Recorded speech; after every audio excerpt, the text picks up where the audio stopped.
कृपा करहो दीन के दाते। मेरा गुण अब गुण न विचार हो कोई। माटी का क्या तोपे स्वामी, मानस की गात एही। बाणी गुरु गुरु है बाणी, विच बाणी अमृत सारे।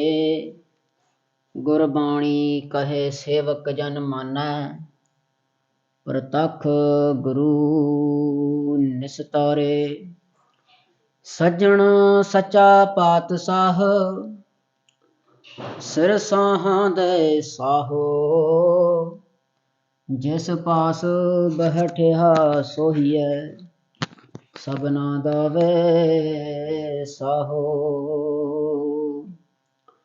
दसवां कथा पगात की, भाखा करी बनाए।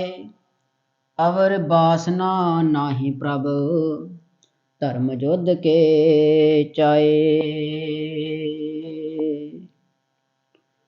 सतनाम श्री वाहिगुरु साहिब जीओ। बंबी गर्दरशे बेवफाए जमा, पसे पुश्त उफदद रसानंद ज़ियां। बंबी गर्दशे बेवफाए जमा, परम सन्मान योग गुरु रूप गुरु स्वरूप खालसा साध संगत जी। ਧੰਨ ਧੰਨ ਸਾਹਿਬ ਕਮਾਲ ਗੁਰੂ ਗੋਬਿੰਦ ਸਿੰਘ ਜੀ ਮਹਾਰਾਜ ਦੀ ਪਾਵਨ ਪਵਿੱਤਰ ਮੁਖਵਾਕ ਬਾਣੀ ਸ੍ਰੀ ਜ਼ਫਰਨਾਮਾ ਸਾਹਿਬ ਜੀ ਦੀ ਵਿਚਾਰ ਵਿਆਖਿਆ ਲੜੀਵਾਰ ਕਥਾ ਆਰੰਭ ਹੈ। ਆਪ ਸਭ ਸੰਗਤਾਂ ਨੇ ਬੜੇ ਹੀ ਪ੍ਰੇਮ ਦੇ ਨਾਲ 95 ਸ਼ੇਰਾਂ ਤੱਕ ਦੀ ਵਿਚਾਰ ਵਿਆਖਿਆ ਸਰਵਣ ਕੀਤੀ ਹੈ। ਕਲਗੀਧਰ ਪਾਤਸ਼ਾਹ ਕਿਰਪਾ ਕਰਨ 96 ਤੋਂ 100 ਸ਼ੇਰਾਂ ਤੱਕ ਦੀ ਵਿਚਾਰ ਵਿਆਖਿਆ ਕਰਨ ਦਾ ਯਤਨ ਕਰੀਏ। ਆਓ ਗੁਰੂ ਮਹਾਰਾਜ ਦੀ ਬਖਸ਼ੀ ਹੋਏ ਪਵਿੱਤਰ ਫਤਿਹ ਬੁਲੰਦ ਕਰੀਏ। ਕੋਈ ਰਸਨਾ ਖਾਲੀ ਨਾ ਰਵੇ, ਆਖਣਾ ਵਾਹਿਗੁਰੂ ਜੀ ਕਾ ਖਾਲਸਾ ਵਾਹਿਗੁਰੂ ਜੀ ਕੀ ਫਤਿਹ। ਤਨ ਕਲਗੀਧਰ ਪਾਤਸ਼ਾਹ ਮਹਾਰਾਜ ਨੇ ਦੀਨਾ ਕਾਂਗੜ ਵਿਖੇ ਬੈਠ ਕਰਕੇ ਆਪਣੇ ਹਸਤ ਕਮਲਾਂ ਦੇ ਨਾਲ ਇੱਕ ਚਿੱਠੀ ਵਕਤ ਦੇ ਬਾਦਸ਼ਾਹ ਔਰੰਗਜ਼ੇਬ ਨੂੰ ਲਿਖੀ, ਜਿਸ ਦਾ ਨਾਮ ਜ਼ਫਰਨਾਮਾ ਸਾਹਿਬ ਹੈ, ਭਾਵ ਜਿੱਤ ਦੀ ਚਿੱਠੀ। ਕਲਗੀਧਰ ਪਾਤਸ਼ਾਹ ਮਹਾਰਾਜ ਦੀ ਅਪਾਰ ਬਖਸ਼ਿਸ਼ ਹੈ, ਅਪਾਰ ਕਿਰਪਾ ਹੈ ਵੀ ਐਸਾ ਸਮਾਂ ਸੁਭਾਗਾ ਮਹਾਰਾਜ ਨੇ ਲਿਆਂਦਾ ਹੈ ਵੀ ਉਹਨਾਂ ਦੀ ਇਹ ਅਗੰਮੀ ਰਚਨਾ, ਇਹ ਅਕਾਲੀ ਬਾਣੀ ਦੀ ਵਿਚਾਰ ਵਿਆਖਿਆ ਕਰਨ ਦਾ ਸਾਨੂੰ ਮੌਕਾ ਮਿਲ ਰਿਹਾ ਹੈ। ਗੁਰੂ ਸਾਹਿਬ ਜੀ ਨੇ ਜੋ ਜੋ ਚਿੱਠੀ ਦੇ ਵਿੱਚ ਲਿਖਿਆ ਔਰੰਗਜ਼ੇਬ ਬਾਦਸ਼ਾਹ ਨੂੰ, ਉਹਦੀ ਵਿਚਾਰ ਵਿਆਖਿਆ ਆਪ ਸਭ ਨੇ ਸਰਵਣ ਕੀਤੀ। ਮਹਾਰਾਜ ਨੇ ਫਿਰ ਔਰੰਗਜ਼ੇਬ ਦੀਆਂ ਸਿਫਤਾਂ ਵੀ ਲਿਖੀਆਂ ਤੇ ਅੰਤ ਦੇ ਵਿੱਚ ਮਹਾਰਾਜ ਨੇ 95 ਸ਼ੇਰ ਦੇ ਵਿੱਚ ਪਿਛਲੀ ਕਥਾ ਦੇ ਵਿੱਚ ਜੋ ਆਪ ਜੀ ਨੇ ਸਰਵਣ ਕੀਤਾ ਵੀ ਮਹਾਰਾਜ ਲਿਖਦੇ ਹਨ ਵੀ ਮੇਰਾ ਝਗੜਾ ਪਹਾੜੀ ਕੋਹੀਆਂ ਪਹਾੜੀ ਰਾਜਿਆਂ ਨਾਲ ਸੀ ਕਿ ਆਮ ਬੁੱਤ ਪ੍ਰਸੰਦੋ ਮਨ ਬੁੱਤ ਸ਼ਿਕਸਤ, ਕਿਉਂਕਿ ਉਹ ਬੁੱਤ ਪੂਜਕ ਨੇ ਤੇ ਅਸੀਂ ਬੁੱਤਾਂ ਨੂੰ ਤੋੜਨ ਵਾਲੇ ਹਾਂ, ਭਾਵ ਬੁੱਤ ਪੂਜਕ ਜਿਹੜੀ ਪ੍ਰਥਾ ਹੈ ਇਸ ਦਾ ਖੰਡਨ ਕਰ ਰਹੇ ਹਾਂ। ਜਿਵੇਂ ਮਹਾਰਾਜ ਜੀ ਆਪਣੀ ਬਾਣੀ ਵਿੱਚ ਲਿਖਦੇ ਹਨ ਕਿ ਪਾਹਨ ਮੇਂ ਪਰਮੇਸ਼ਰ ਨਹੀਂ, ਇਸ ਪੱਥਰਾਂ ਦੇ ਵਿੱਚ ਕਿਉਂ ਪਰਮੇਸ਼ਰ ਲੱਭਦੇ, ਮੂਰਤੀਆਂ ਦੇ ਵਿੱਚ ਕੀ ਪਰਮੇਸ਼ਰ ਮਿਲੇਗਾ। ਪਾਹਨ ਮੇਂ ਪਰਮੇਸ਼ਰ ਨਹੀਂ, ਪੱਥਰਾਂ ਦੇ ਵਿੱਚ ਪਰਮੇਸ਼ਰ ਕੋਈ ਨਹੀਂ। ਤਾਂ ਇਸ ਤਰ੍ਹਾਂ ਮਹਾਰਾਜ ਕਹਿੰਦੇ ਵੀ ਸਾਡੀ ਤਾਂ ਇੱਕ ਵਿਚਾਰਧਾਰਾ ਦੀ ਜੰਗ ਹੈ। ਤਾਂ ਅਗਲੇ ਸ਼ੇਰ ਦੇ ਵਿੱਚ ਕਲਗੀਧਰ ਪਾਤਸ਼ਾਹ ਕੀ ਬਚਨ ਔਰੰਗਜ਼ੇਬ ਨੂੰ ਲਿਖਦੇ ਹਨ। ਆਓ ਗੁਰੂ ਸਾਹਿਬ ਜੀ ਦੀ ਆਗਿਆ ਲੈ ਕਰਕੇ ਇਸ ਦਾ ਵਿਚਾਰ ਵਿਆਖਿਆ ਕਰਨ ਦਾ ਯਤਨ ਕਰੀਏ। ਆਖਣਾ ਜੀ ਸਤਨਾਮ ਸ਼੍ਰੀ ਵਾਹਿਗੁਰੂ ਸਾਹਿਬ ਜੀਓ, ਸਤਨਾਮ ਸ਼੍ਰੀ ਵਾਹਿਗੁਰੂ ਸਾਹਿਬ ਜੀਓ। ਬਬੀ ਗਰਦਸ਼ੇ ਬੇਵਫਾਏ ਜ਼ਮਾਂ। ਗੁਰੂ ਗੋਬਿੰਦ ਸਿੰਘ ਮਹਾਰਾਜ ਲਿਖਦੇ ਔਰੰਗਜ਼ੇਬ ਬਾਦਸ਼ਾਹ, ਵੇਖ ਜ਼ਮਾਨੇ ਦੀ ਬੇਵਫਾਈ, ਜ਼ਮਾਨੇ ਦੀ ਬੇਵਫਾਈ ਦਾ ਹਾਲ ਵੇਖ, ਨਜ਼ਾਰਾ ਵੇਖ। ਇਹ ਸਮਾਂ ਬੜਾ ਬੇਵਫਾ ਹੈ, ਇਹ ਕਿਸੇ ਦੇ ਨਾਲ ਸਮਝੌਤਾ ਨਹੀਂ ਕਰਦਾ, ਇਹ ਆਪਣੀਆਂ ਚਾਲਾਂ ਚੱਲਦਾ ਹੈ। ਤਾਂ ਔਰੰਗਜ਼ੇਬ ਵੇਖ ਬੇਵਫਾਈ ਇਸ ਜ਼ਮਾਨੇ ਦੀ, ਪਸੇ ਪੁਸ਼ਤ ਉਫਦਦ ਰਸਾਨੰਦ ਜੀਆਂ।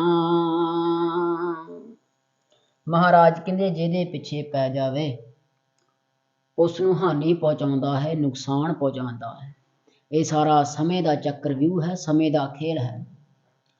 ਕਿਸ ਵੇਲੇ ਸਮਾਂ ਸੀ ਨਾ ਵੀ ਤੁਰਕਾਂ ਦਾ ਰਾਜ ਆਇਆ, ਮੁਗਲਾਂ ਦਾ ਰਾਜ ਆਇਆ ਤੇ ਬਾਬਰ ਨੇ ਮੰਦਿਰ ਢਾਹ ਕੇ ਜਿਹੜੇ ਸੀ ਉਹ ਮਸਜਿਦਾਂ ਬਣਾ ਦਿੱਤੀਆਂ। ਅੱਜ ਸਮੇਂ ਦੀ ਬੇਵਫਾਈ ਵੇਖ, ਅੱਜ ਸਨਾਤਨ ਮਤੀਆਂ ਦਾ ਰਾਜ ਆਇਆ ਤੇ ਫਿਰ ਮਸਜਿਦਾਂ ਢਾਹ ਕੇ ਮੰਦਿਰ ਬਣਾ ਦਿੱਤੇ। ਇਹ ਸਾਰਾ ਸਮੇਂ ਦਾ ਖੇਲ ਹੈ।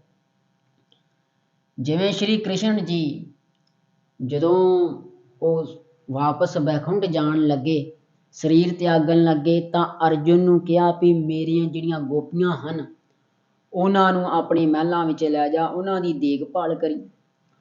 ਤਾਂ ਕ੍ਰਿਸ਼ਨ ਜੀ ਦੀ ਆਗਿਆ ਮੰਨ ਕਰਕੇ ਗੋਪੀਆਂ ਨੂੰ ਅਰਜੁਨ ਲੈ ਆਇਆ। ਰਾਹ ਦੇ ਵਿੱਚ ਭੀਲਾਂ ਦਾ ਕਬੀਲਾ ਆਉਂਦਾ, ਭੀਲ ਕਬੀਲਾ ਆਉਂਦਾ ਇੱਕ, ਉਹਨਾਂ ਨੇ ਜਿਹੜਾ ਸੀ ਹਮਲਾ ਕਰਕੇ ਤੇ ਅਰਜੁਨ ਕੋਲੋਂ ਸਾਰੀਆਂ ਗੋਪੀਆਂ ਖੋਹ ਲਈਆਂ। ਬੇਵੱਸ ਹੋ ਗਿਆ ਅਰਜੁਨ, ਕੁਝ ਨਹੀਂ ਕਰ ਸਕਿਆ। ਮਹਾਭਾਰਤ ਦਾ ਹੀਰੋ ਸੀ, ਨਾਇਕ ਸੀ, ਜਿਹਦੀ ਧਨੁਖ ਵਿਦਿਆ ਦੇ ਅੱਗੇ ਵਾਹਿਗੁਰੂ ਧਨੁਸ਼ ਤੀਰ ਕਮਾਨ ਦੇ ਅੱਗੇ ਕੋਈ ਟੇਕ ਨਹੀਂ ਸੀ ਸਕਦਾ, ਜਿਹਨੂੰ ਮਾਣ ਸੀ ਆਪਣੀਆਂ ਬਾਹਾਂ ਦੇ, ਆਪਣੀ ਧਨੁਖ ਵਿਦਿਆ ਤੇ। ਅੱਜ ਉਹ ਬੇਵੱਸ ਹੋ ਗਿਆ। ਸਮੇਂ ਦੀ ਬੇਵਫਾਈ ਵੇਖ। ਫਿਰ ਉੱਥੇ ਲਿਖਿਆ ਕਿਸੇ ਕਵੀ ਨੇ, ਨਰ ਕੁਝ ਨਾ ਕਰੇ ਜੋ ਕੁਝ ਕਰੇ ਸਮਾਂ ਕਰੇ, ਸਮਾਂ ਸਮੇਂ ਸਿਰ ਹਾਥ। ਵਹੀ ਗੋਪੀਆਂ, ਵਹੀ ਅਰਜੁਨ, ਵਹੀ ਹਾਥ। ਬੰਦਾ ਕੀ ਕਰ ਸਕਦਾ ਹੈ, ਸਮਾਂ ਕਰਦਾ ਹੈ। ਉਹੀ ਗੋਪੀਆਂ ਨੇ, ਉਹੀ ਅਰਜੁਨ ਨੇ ਤੇ ਚਲਾਉਣ ਵਾਲੇ ਹੱਥ ਵੀ ਉਹੀ ਨੇ, ਪਰ ਸਮਾਂ ਉਹ ਨਹੀਂ। ਤਾਂ ਇਸ ਵਾਸਤੇ ਮਹਾਰਾਜ ਕਹਿੰਦੇ ਔਰੰਗਜ਼ੇਬ ਨੂੰ ਬੇਵਫਾਈ ਵੇਖ ਜ਼ਮਾਨੇ ਦੀ, ਇਹ ਜਿਹਦੇ ਮਗਰ ਪੈ ਜਾਵੇ ਉਹਨੂੰ ਨੁਕਸਾਨ ਪਹੁੰਚਾਉਂਦਾ ਹੈ। ਕਿਸੇ ਵੇਲੇ ਸ਼ਾਹਜਹਾਨ ਤਖਤ ਤੇ ਬੈਠਾ, ਮੁਗਲਿਆ ਸਲਤਨਤ ਦੇ ਤਖਤ ਤੇ, ਉਹਨੇ ਰੱਜ ਕੇ ਜ਼ੁਲਮ ਕਮਾਇਆ। ਉਹਨੇ ਵੀ ਧੰਨ ਗੁਰੂ ਹਰਗੋਬਿੰਦ ਪਾਤਸ਼ਾਹ ਮਹਾਰਾਜ ਨਾਲ ਮੱਥਾ ਲਾਇਆ। ਕਦੇ ਜਿਹੜੇ ਸਨ ਘੋੜੇ ਮਹਾਰਾਜ ਦੇ ਲੈਂਦੇ ਖੋ ਕੇ, ਤੇ ਕਦੇ 4 ਜੰਗਾਂ ਵੀ ਮਹਾਰਾਜ ਦੇ ਵਿਰੁੱਧ ਉਹਨੇ ਲੜੀਆਂ। ਆਪਣਾ ਹੰਕਾਰ ਲੈ ਕੇ ਜਿੱਥੇ ਉਹ ਬਾਦਸ਼ਾਹੀ ਦੇ ਉੱਤੇ ਬੈਠਦਾ ਸੀ। ਅੱਜ ਵੇਖ ਜ਼ਮਾਨੇ ਦਾ, ਅੱਜ ਵੇਖ ਸਮੇਂ ਦਾ ਹਾਲ। 9 ਸਾਲ ਪੁੱਤਰ ਦੀ ਕੈਦ ਕੱਟੀ ਇਸ ਵਾਸਤੇ। ਇਹ ਜਿਹਦੇ ਮਗਰ ਸਮਾਂ ਪੈ ਜੇ ਨਾ, ਨੁਕਸਾਨ ਪਹੁੰਚਾਉਂਦਾ ਹੈ ਔਰੰਗਜ਼ੇਬ। ਇਹਦਾ ਤੂੰ ਹਾਲ ਦੇਖ। ਬੰਬੀ ਕੁਦਰਤੇ ਨੇਕ ਜਜ਼ਦਾਨ ਪਾਕ, ਕਿ ਅਜ਼ ਯਕ ਬਹਿ ਦਹ ਰਸਾਨੰਦ ਹਲਾਕ। ਮਹਾਰਾਜ ਕਹਿੰਦੇ ਬੰਬੀ ਕੁਦਰਤੇ ਨੇਕ ਜਜ਼ਦਾਨ ਪਾਕ। ਉਸ ਪਾਕ ਅਤੇ ਨੇਕ ਰੱਬ ਦੀ ਕੁਦਰਤ ਨੂੰ ਵੇਖ, ਉਹਦੀ ਸ਼ਕਤੀ ਨੂੰ ਵੇਖ, ਜੋ ਪਵਿੱਤਰ ਹੈ, ਜੋ ਨਿਰਮਲ ਹੈ, ਮੈਲ ਤੋਂ ਰਹਿਤ, ਮਾਇਆ ਤੋਂ ਰਹਿਤ ਪ੍ਰਮਾਤਮਾ। ਉਹਦੀ ਕੁਦਰਤ ਵੇਖ, ਉਹਦਾ ਜਿਹੜਾ ਵੀ ਸ਼ਕਤੀ ਹੈ ਉਸਨੂੰ ਵੇਖ ਕੇ ਅਜ਼ ਯਕ ਬਹਿਦੇ ਰਸਾਨੰਦ ਹਲਾਕ। ਉਹ ਚਾਹੇ ਤਾਂ 1 ਜਾਂ 2 ਬੰਦਿਆਂ ਤੋਂ ਵੀ ਰਸਾਂ ਕੀ 10 ਲੱਖ ਰਸਾਨੰਦ ਹਲਾਕ, 10 ਲੱਖ ਨੂੰ ਹਲਾਕ ਕਰ ਦਿੰਦਾ ਹੈ, ਮਰਵਾ ਦਿੰਦਾ ਹੈ। ਉਹ ਇੰਨੀ ਅਜ਼ੀਮ ਸ਼ਕਤੀ ਦਾ ਮਾਲਕ ਹੈ। ਜਿਹਦੇ ਵੱਲ ਹੋ ਜਾਵੇ, ਜੇ ਪ੍ਰਮਾਤਮਾ ਚਾਹਵੇ ਤੇ ਮਹਾਰਾਜ ਕਹਿੰਦੇ ਵੀ ਉਹਦੀ ਕੁਦਰਤ ਦਾ ਨਜ਼ਾਰਾ ਵੇਖ, ਉਹਦੀ ਸ਼ਕਤੀ ਦਾ ਨਜ਼ਾਰਾ ਵੇਖ। 1 ਜਾਂ 2 ਬੰਦਿਆਂ ਤੋਂ ਬਾਅਦ 10 ਲੱਖ ਰਸਾਨੰਦ ਹਲਾਕ, 10 ਲੱਖ ਨੂੰ ਹਲਾਕ ਮਰਵਾ ਦਿੰਦਾ ਹੈ। ਉਹ ਬੜਾ ਬੇਅੰਤ ਅਜ਼ੀਮ ਸ਼ਕਤੀ ਦਾ ਹੈ। ਇਸ ਵਾਸਤੇ ਅਸੀਂ ਜਿੱਤੇ ਹੋਏ ਹਾਂ। ਜ਼ਫਰਨਾਮਾ ਸਾਹਿਬ ਲਿਖਿਆ ਇਹ ਖੱਤ। ਹੁਣ ਦੁਨਿਆਵੀ ਬੰਦੇ ਜਿਹਦੀ ਸੋਚ ਤਾਂ ਦੁਨਿਆਵੀ ਤੌਰ ਤੇ ਬਸ ਉਨੀ ਕਾ, ਉਹ ਕੀ ਕਹਿੰਦਾ ਹੈ ਵੀ ਗੁਰੂ ਗੋਬਿੰਦ ਸਿੰਘ ਮਹਾਰਾਜ ਹਾਰ ਗਏ, ਕਿਉਂ ਕਿਲ੍ਹਾ ਛੱਡਣਾ ਪਿਆ। ਪੁੱਤਰਾਂ ਦੀ ਮੌਤ ਹੋ ਗਈ, ਮਾਤਾ ਜੀ ਵੀ ਸ਼ਹਾਦਤ ਪ੍ਰਾਪਤ ਕਰ ਗਏ, ਕੁਝ ਨਾ ਕੋਲ ਰਿਹਾ ਤੇ ਮਹਾਰਾਜ ਹਾਰੇ ਹੋਏ ਨੇ। ਇਹਦੇ ਵਿੱਚ ਕੀ ਸ਼ੰਕਾ। ਪਰ ਜਦੋਂ ਆਪਾਂ ਜ਼ਫਰਨਾਮਾ ਸਾਹਿਬ ਪੜ੍ਹਦੇ ਹਾਂ ਤੇ ਮਹਾਰਾਜ ਫਿਰ ਸਪਸ਼ਟ ਹੁੰਦਾ ਵੀ ਹਾਰੇ ਹੋਏ ਨਹੀਂ। ਇਹ ਤਾਂ ਤਿੰਨਾਂ ਭਵਨਾਂ ਨੂੰ ਜਿੱਤਣ ਵਾਲੇ ਗੁਰੂ ਗੋਬਿੰਦ ਸਿੰਘ ਮਹਾਰਾਜ ਆ, ਮਾਤਲੋਕ ਦੇ ਵਿੱਚ ਕਿਵੇਂ ਹਾਰ ਜਾਣਗੇ।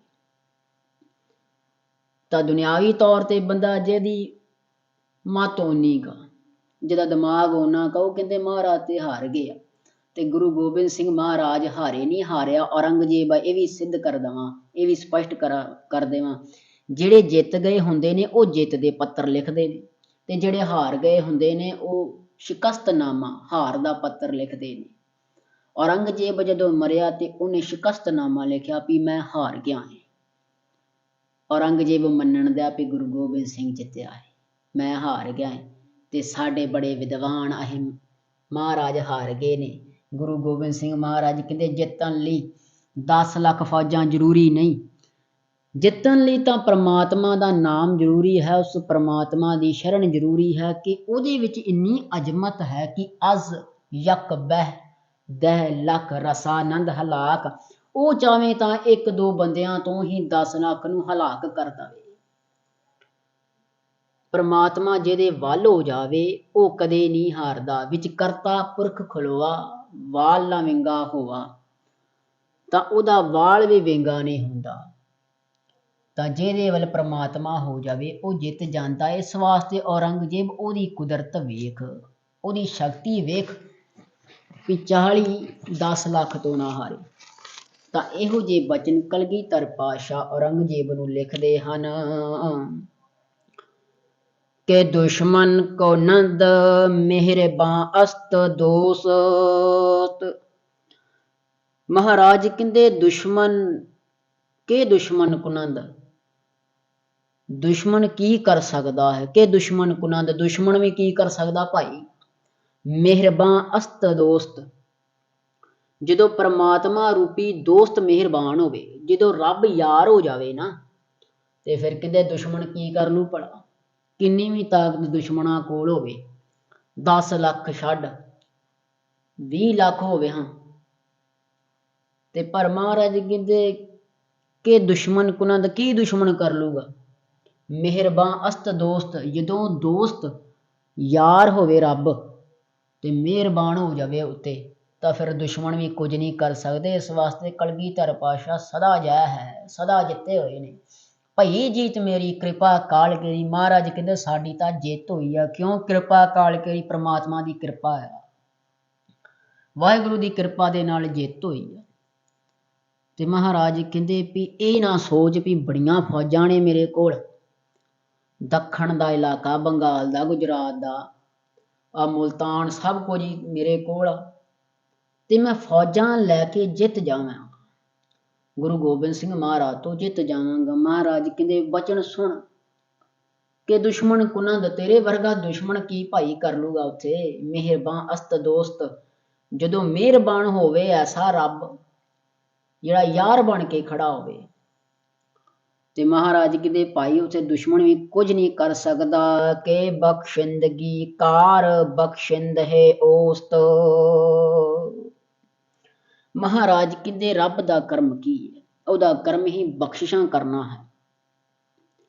ਪ੍ਰਮਾਤਮਾ ਜਿਹੜਾ ਕੰਮ ਕਰਦਾ ਹੈ ਉਹਦਾ ਕਰਮ ਹੀ ਬਖਸ਼ਿਸ਼ਾਂ ਕਰਨਾ ਹੈ। ਉਹ ਦਾਤਾਂ ਦੇਣ ਵਾਲਾ ਹੈ, ਬਖਸ਼ਿਸ਼ਾਂ ਕਰਨ ਵਾਲਾ ਹੈ, ਮਿਹਰਬਾਨੀ ਕਰਨ ਵਾਲਾ ਹੈ, ਉਹ ਬਖਸ਼ਿੰਦ ਹੈ, ਹਮੇਸ਼ਾ ਬਖਸ਼ਿਸ਼ਾਂ ਕਰਨ ਵਾਲਾ। ਜਿੱਥੇ ਤੇਰੇ ਵਰਗੇ ਪਾਪੀ ਮਨੁੱਖਾਂ ਦਾ ਕੰਮ ਹੈ ਜ਼ੁਲਮ ਕਮਾਉਣਾ, ਪਾਪ ਕਰਨੇ, ਉੱਥੇ ਪ੍ਰਮਾਤਮਾ ਵੀ ਆਪਣੇ ਧਰਮ ਦੇ ਵਿੱਚ ਦ੍ਰਿੜ ਹੈ ਵੀ ਉਹ ਹਮੇਸ਼ਾ ਬਖਸ਼ਿਸ਼ਾਂ ਕਰਨ ਵਾਲਾ ਹੈ, ਬਖਸ਼ਿਸ਼ ਕਰਦਾ। ਇਸ ਵਾਸਤੇ ਸਾਡਾ ਉਹ ਪ੍ਰਮਾਤਮਾ ਦੋਸਤ ਹੈ, ਉਹ ਯਾਰ ਹੈ ਵੀ ਜਿਹੜਾ ਬਖਸ਼ਿਸ਼ਾਂ ਕਰਦਾ ਹੈ। ਰਿਹਾਈ ਦੇਹੋ ਰਹਿਨੁਮਾਈ ਦੇ ਹੱਦ, ਮਹਾਰਾਜ ਕਹਿੰਦੇ ਹੋਰ ਕੰਮ ਸੁਣ ਪ੍ਰਮਾਤਮਾ ਦੇ। ਰਿਹਾਈ ਦੇਹੋ ਰਹਿਨੁਮਾਈ ਦੇ ਹੱਦ, ਬੰਧਨਾਂ ਤੋਂ ਮੁਕਤੀ ਦੇਣ ਵਾਲਾ ਹੈ ਤੇ ਸਹੀ ਮਾਰਗ ਦਿਖਾਉਣ ਵਾਲਾ ਹੈ। ਰਿਹਾਈ ਦੇਹੋ, ਰਿਹਾ ਕਰਨ ਵਾਲਾ ਹੈ ਬੰਧਨਾਂ ਤੋਂ, ਤੇ ਰਹਿਨੁਮਾਈ ਦੇਹਦ, ਤੇ ਦੇਹਦ ਦਿਖਾਉਂਦਾ ਹੈ ਸਹੀ ਰਸਤਾ। ਮਨੁੱਖ ਨੂੰ ਸਹੀ ਰਸਤੇ ਤੇ ਪਾਉਣ ਵਾਲਾ ਪ੍ਰਮਾਤਮਾ ਹੈ। ਭੂਲੇ ਮਾਰਗ ਜਿਹਨੇ ਬਤਾਇਆ ਐਸਾ ਗੁਰ ਵਡਭਾਗੀ ਪਾਇਆ, ਜਿਹੜੇ ਭੁੱਲੇ ਹੋਇਆਂ ਨੂੰ ਸਹੀ ਮਾਰਗ ਤੇ ਪਹੁੰਚਾਉਂਦਾ ਹੈ, ਸਹੀ ਮਾਰਗ ਦਿਖਾਉਂਦਾ ਹੈ, ਐਸੇ ਵੱਡੇ ਭਾਗਾਂ ਦੇ ਨਾਲ ਗੁਰੂ ਪਾਈਦਾ ਹੈ। ਤਾਂ ਪ੍ਰਮਾਤਮਾ ਬੰਧਨਾਂ ਤੋਂ ਮੁਕਤੀ ਦੇਣ ਵਾਲਾ ਹੈ, ਚੰਗੇ ਰਸਤੇ ਪਾਉਣ ਵਾਲਾ ਹੈ। ਅਸੀਂ ਉਹਦੀ ਸ਼ਰਨ ਦੇ ਵਿੱਚ ਆਏ ਹੋਏ ਹਾਂ, ਅਸੀਂ ਉਹਦਾ ਲੜ ਫੜਿਆ ਹੋਇਆ ਹੈ। ਜ਼ੁਬਾਰਾਂ ਬ ਸਿਫਤ ਆਸ਼ਨਾਈ ਦੇ ਹੱਦ। ਮਹਾਰਾਜ ਕਹਿੰਦੇ ਵੀ ਜਿਹੜਾ ਪਰਮਾਤਮਾ ਹੈ ਨਾ, ਉਹ ਜ਼ੁਬਾਨ ਨੂੰ ਸਿਫਤ ਕਰਨ ਦੀ ਸ਼ਕਤੀ ਦਿੰਦਾ ਹੈ ਤੇ ਪਹਿਚਾਣ ਕਰਨ ਦੀ ਸ਼ਕਤੀ ਪ੍ਰਦਾਨ ਕਰਦਾ ਹੈ। ਪਰਮਾਤਮਾ ਆਪਣੀ ਵਡਿਆਈ ਆਪ ਕਰਵਾਉਂਦਾ ਹੈ।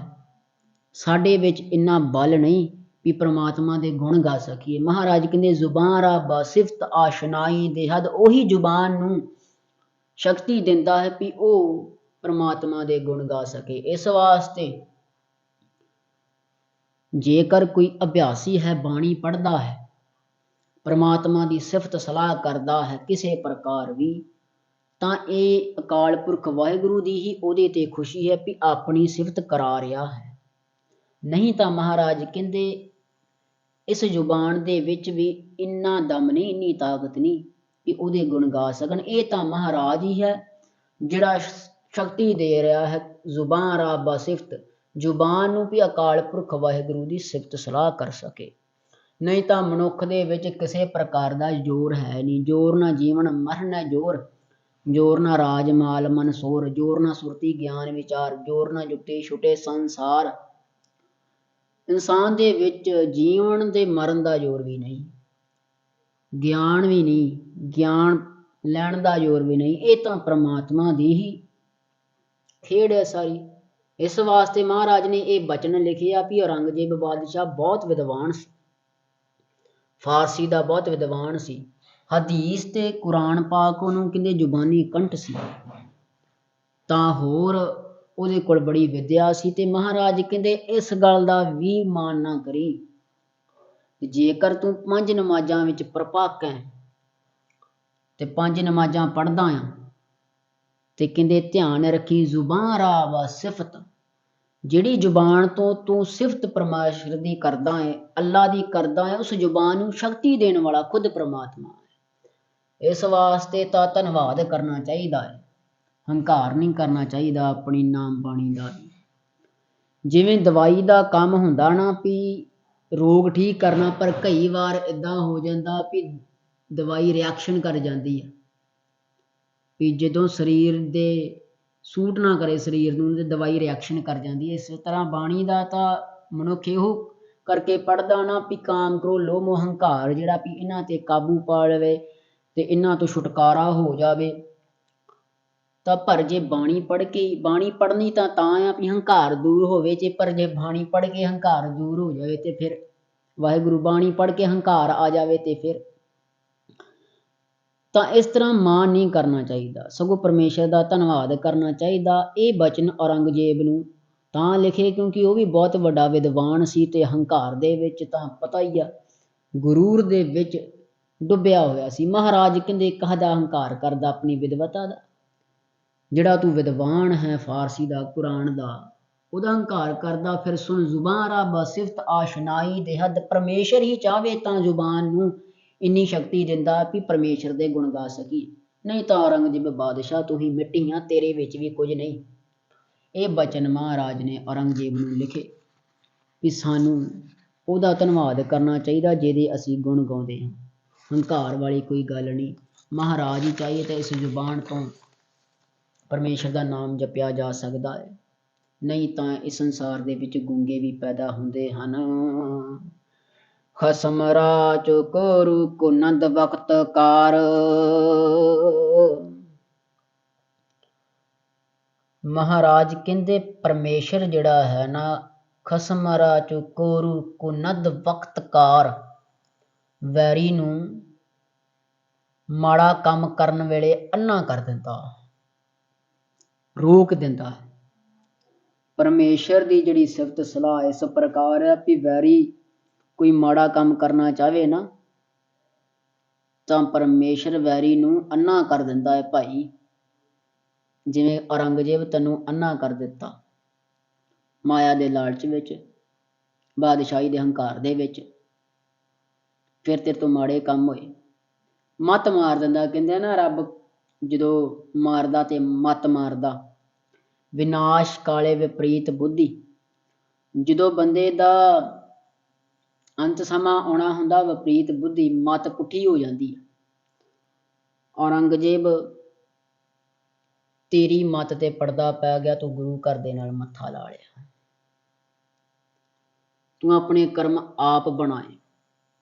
ਤਾਂ ਪਰਮੇਸ਼ਰ ਦੀ ਸਾਰੀ ਖੇਡ ਆ ਭਾਈ, ਵੀ ਵੈਰੀ ਨੂੰ ਮਾਇਆ ਦੇ ਵਿੱਚ, ਹੰਕਾਰ ਦੇ ਵਿੱਚ ਇੰਨਾ ਡੋਬ ਦਿੰਦਾ ਵੀ ਉਹ ਅੰਨਾ ਹੋ ਜਾਂਦਾ ਜਦੋਂ ਮਾੜਾ ਕੰਮ ਕਰਦਾ।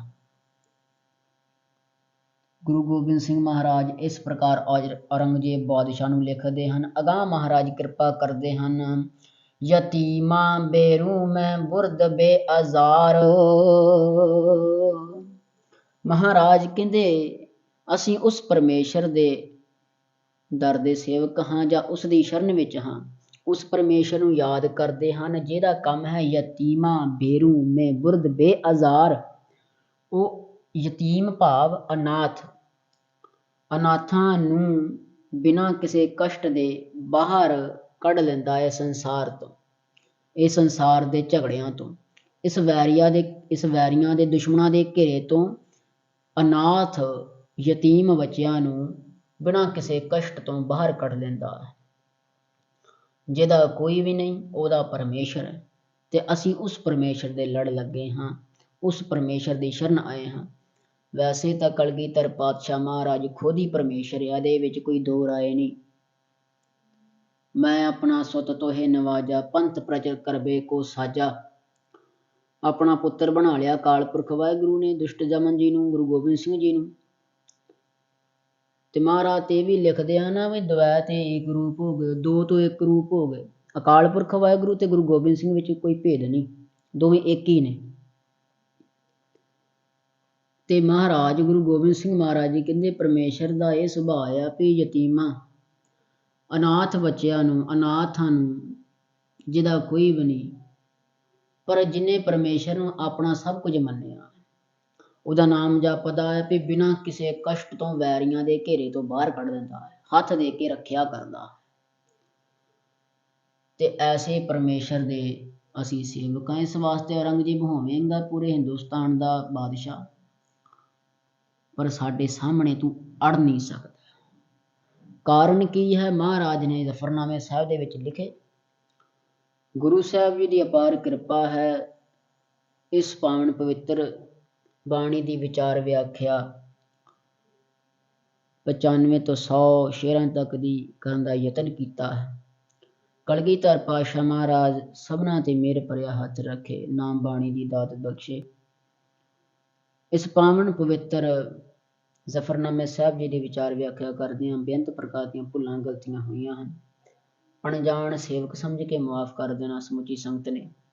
ਆਓ ਦੋ ਪੰਕਤੀਆਂ ਪੜ੍ਹ ਕਰਕੇ ਸਮਾਪਤੀ ਹੈ ਜੀ। ਖਸਮ ਰਾਚੁ ਕੋ ਰੂਪ ਨਦ ਵਕਤ ਕਾਰ, ਯਤੀਮਾਂ ਬੇਰੂ ਮੈਂ ਬੁਰਦ ਬੇਅਜ਼ਾਰ। ਵਾਹਿਗੁਰੂ ਜੀ ਕਾ ਖਾਲਸਾ, ਵਾਹਿਗੁਰੂ ਜੀ ਕੀ ਫਤਿਹ।